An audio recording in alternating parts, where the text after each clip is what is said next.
Hello दोस्त, good evening. आज आप सभी लोगों को रिवीजन कॉम्पिटिटिव क्लास के यूट्यूब चैनल पर स्वागत है। आइए आज हम आप लोगों के बीच आए हैं लेकर क्यूज, और इसमें सबसे पहले आपको चलेगा पार्ट 1 में आपका शुरुआत करेंगे हम साइंस का, उसके बाद करंट अफेयर स्टार्ट करेंगे। दोस्त सबसे पहले आप लोग साइंस का क्वेश्चन सुनिएगा। बोला गया क्वेश्चन में है, सॉरी आर्ट्स का है, आर्ट्स में सबसे पहले चलते हैं कि गोपथ ब्राह्मण किससे संलग्न है? किससे है? अर्थवेद से है। लाल रक्त कण कहाँ बनता है? तो अस्थि मज्जा में बनता है। यंग इंडिया पत्रिका को किसने शुरुआत किया था? तो महात्मा गांधी ने शुरुआत किया था। चंद्रगुप्त मौर्य ने अपने अंतिम दिन कहाँ बिताया था? तो श्रवण बेला जो है आपको है कहाँ में है? कर्नाटक में आपको है। संयुक्त राष्ट्र संघ का मुख्यालय कहाँ है? न्यूयॉर्क में है। कहाँ में है? न्यूयॉर्क में है। हाइग्रोमीटर का प्रयोग किसमें मापने के लिए प्रयोग करते हैं? तो अपेक्षिक आर्द्रता मापने के लिए करते हैं।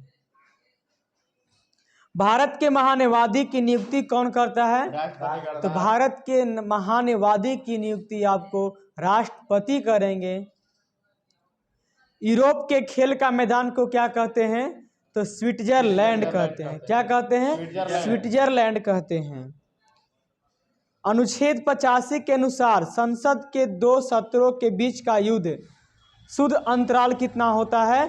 तो 6 माह से अधिक होता है। कितना माह से? 6 माह से अधिक होता है। कुत्ते के काटने से रेबीज नामक बीमारी होने की संभावनाएं। चलिए दोस्त आगे अब आइए आप। आगे क्वेश्चन बोलता है कि निकट दृष्टि दोष को किसके द्वारा ठीक किया जाता है? अवतल लेंस के द्वारा। किसके द्वारा? अवतल लेंस के द्वारा ठीक किया जाता है।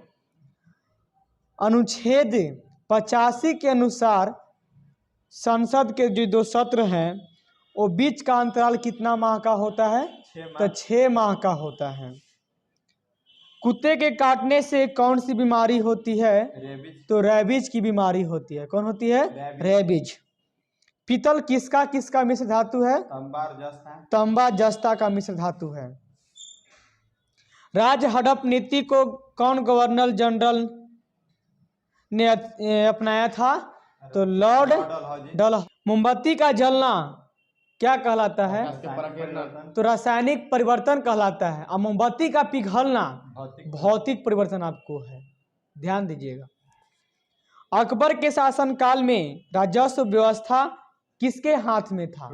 तो आपको टोडरमल के हाथ में था।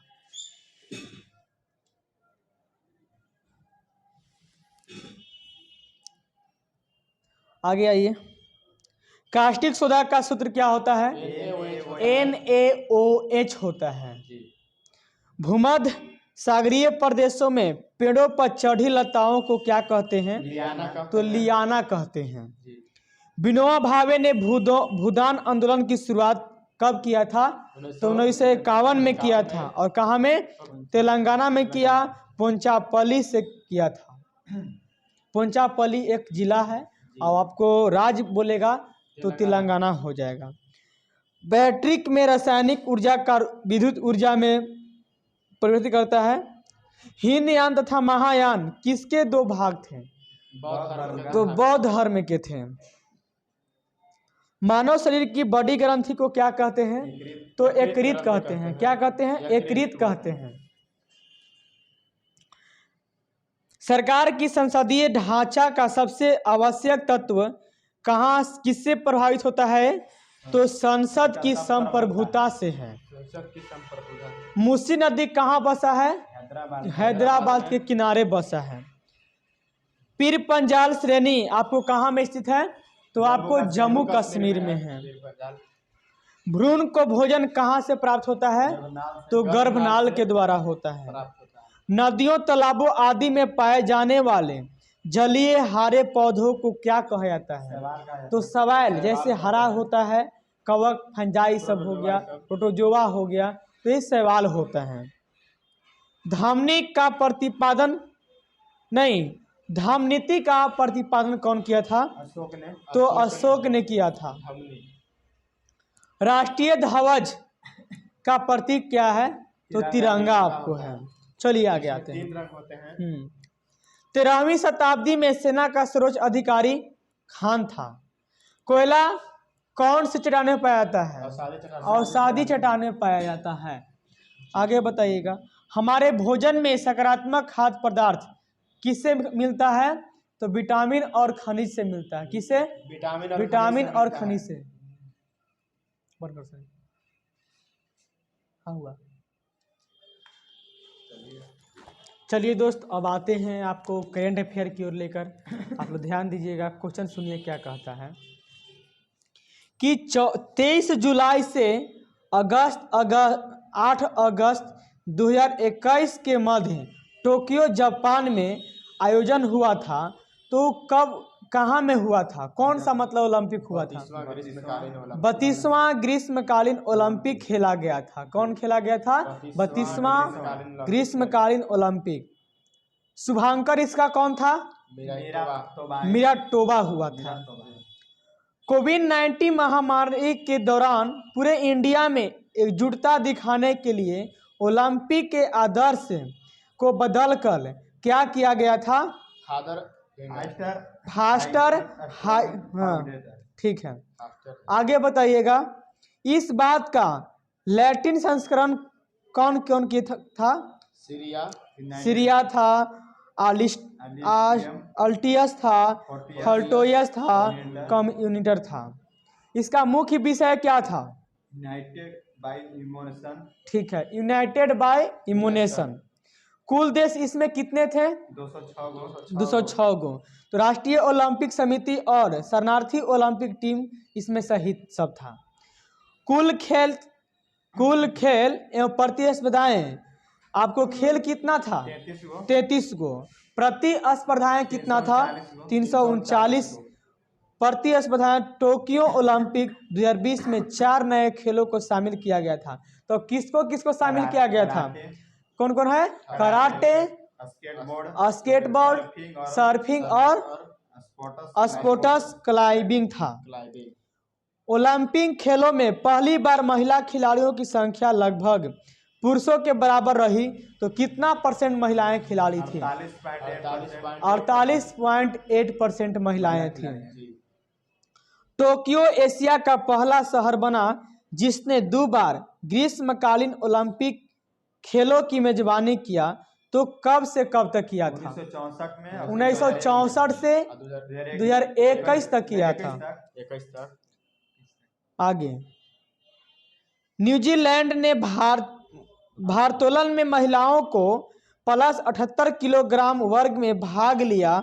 ओलंपिक खेलों में स्पर्धा करने वाली पहली ट्रांसजेंडर बनी। तो कहाँ के थे वो? तो आपको लॉरेड हर्बर्ट के थे। कहाँ के? लॉरेड हर्बर्ट ही। हाँ। चीन ने टोक्यो ओलंपिक 2020 का पहला स्वर्ण पदक निशानेबाजी में अपने नाम किया था। ठीक है। आगे, मोमिजी निशिया जापान ने महिलाओं की स्केटबोर्ड प्रतियोगिता में स्वर्ण पदक जीता। ओलंपिक खेलों में प्रतिस्पर्धा में स्वर्ण पदक जीतने वाली सबसे युवा खिलाड़ी बनी थी। तो उसका उम्र कितना था? तो आपका उम्र था 13 वर्ष 330 दिन। बरमूडा एवं फिलीपींस ने ओलंपिक खेलों में अपना पहला पदक जीता था। भारत ने टोक्यो ओलंपिक 2020 में कितने स्वर्ण पदक जीता? तो 3 गो। 1 गो स्वर्ण पदक और 2 गो रजत और 4 गो कांस्य पदक सहित कुल कितने पद जीते थे? तो 7 को जीता था, जो भारत का अब तक का सबसे सर्वश्रेष्ठ प्रदर्शन है। भारत ने पदक तालिका में 48वां स्थान प्राप्त हुआ। भारत को कितना स्थान प्राप्त हुआ? 48वां स्थान प्राप्त हुआ था। अब आइए टोक्यो ओलंपिक 2020 में भारत, बताइएगा कि टोक्यो ओलंपिक 2020 में भारत ने अब तक सबसे बड़ा एथलीट्स का दल जो भेजा था वो कितने भेजे थे? 127 चलिए, तो इसमें पुरुष कितना था? 71 पुरुष था और 56 गो महिला था। आगे बताइएगा, भारतीय खिलाड़ियों ने 18 खेलों की 18 खेलों की, तो कितना स्पर्धा में भाग लिया था? 69 स्पर्धाओं। 69 स्पर्धा में ही क्या किया? आपको भाग लिया था। उद्घाटन समारोह में मार्च पास्ट में भारतीय दल का क्रम बताइए। केमा था? 21वां था। उद्घाटन समारोह में ध्वजवाहक कौन थे? तो मनप्रीत सिंह पुरुष हॉकी टीम के कप्तान थे एवं एमसी मैरी कॉम क्या थे? वे मुक्केबाजी थे। सपना समापन समारोह में ध्वजवाहक कौन था? तो बजरंग पुनिया था। एक बजरंग पुनिया क्या खेलते हैं? तो कुश्ती के लिए संबंधित हैं से हैं। भारत के लिए पहला पदक रजत पदक जीता था, तो कौन जीते थे? मीराबाई चानू। ये क्या थे? भारोत्तोलन, भार उठाने वाला भारोत्तोलन थे। आगे बताइएगा। जिम्नास्टिक प्रतिस्पर्धा में भाग लेने वाली पहली भारतीय दूसरी खिलाड़ी कौन बनी? तो आपको बनी है परिणति नायक पहली थी और दीपा कर्माकर दूसरी थी। आगे नौकायान प्रतियोगिता में भाग लेने वाले भारत की पहली महिला खिलाड़ी कौन बनी? नेत्रा कुमानन बनी। गोल्फ प्रतियोगिता में शानदार प्रदर्शन कर चौथा स्थान प्राप्त किया, वह ओलंपिक के लिए क्वालिफाई करने वाली पहली भारतीय गोल्फर भी कौन बनी? तो अदिति अशोक बनी है। कौन बनी? अदिति अशोक बनी है। तलवारबाजी में भाग लेने वाली भारत की पहली खिलाड़ी कौन बनी? तो भगवानी देवी बनी। टोक्यो ओलंपिक 2020 में जिम्नास्टिक पुरुष में जज की भूमिका निभाने वाले पहले भारतीय कौन बने हैं? तो दीपक काबरा बना। कौन बना? दीपक काबरा बना। टोक्यो ओलंपिक 2020 में निशानेबाजी में जयूरी सदस्य बनने वाले पहले भारतीय कौन बने? तो पवन सिंह बने हैं। चलिए दोस्त, आज का इतना ही वीडियो था और अगले वीडियो में लेके आएंगे हम। और हमारे ग्रुप में जितने भी जुटे हैं उनको धन्यवाद करना चाहता हूं। दोस्त, अगर मेरा वीडियो अच्छा लगा होगा तो सब्सक्राइब और कमेंट और इसको फैलाएं, तो आप लोग को बीच हम प्रतिदिन लेके आएंगे और इवनिंग का क्यूज आपको हमेशा आते रहेगा। जय हिंद,